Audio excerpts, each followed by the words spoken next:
Holcimova tvornica cementa u Koromačnu prva je u regiji počela koristiti zamjensko gorivo u svojoj proizvodnji. Ovdje se trenutačno kao gorivo koriste stare otpadne gume, zatim stara ulja i gorivo iz otpada. Krajem godine u pećima Cementare u Koromačnu trebao bi se spaljivati i otpad iz Kaštijuna nedaleko od Pule, koji će se otvoriti kao županijsko odlagalište otpada u Istri.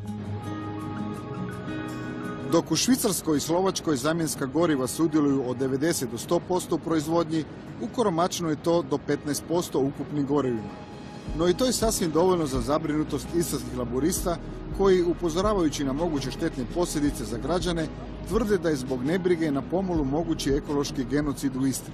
Mi tražimo da se osnuje jedno županijsko povjerenstvo koje će voditi računa o posljedicama, znači ispuštanja prilikom spaljivanja SRF-a u Holcimu, budući se prilikom spaljivanja oslobađaju dioksini i ostali štetni kancerogeni spojevi, a mi po statistiki u Istarskoj županiji imamo najviše malignih oboljenja u Hrvatskoj. Međutim, u Holcimu opovrgavaju takve tvrdnje i otklanjaju bilo kakve razloge za zabrinutost i opasnost za okoliš i zdravlje ljudi. Mi smo primjer i u Europi, a pogotovo u Hrvatskoj, sva moguća priznanja o transparentnosti i uključivanju i lokalnih zajednica i nevladnih udruga.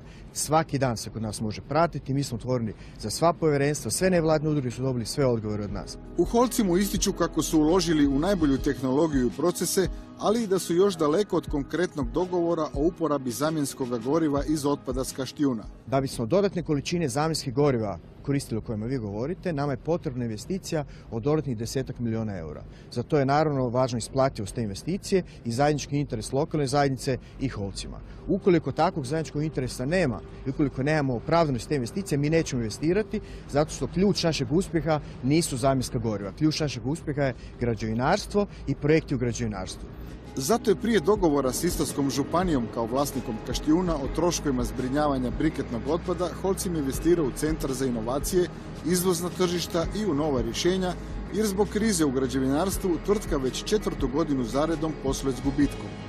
Neslužbeno doznajemo kako Holcim očekuje da Istarska županija, to jest građani, plate prijevoz goriva 53 km od središta u Kaštijunu do Cementare u Koromačnu. Goriva koje bi moglo biti i do 30.000 tona na godinu.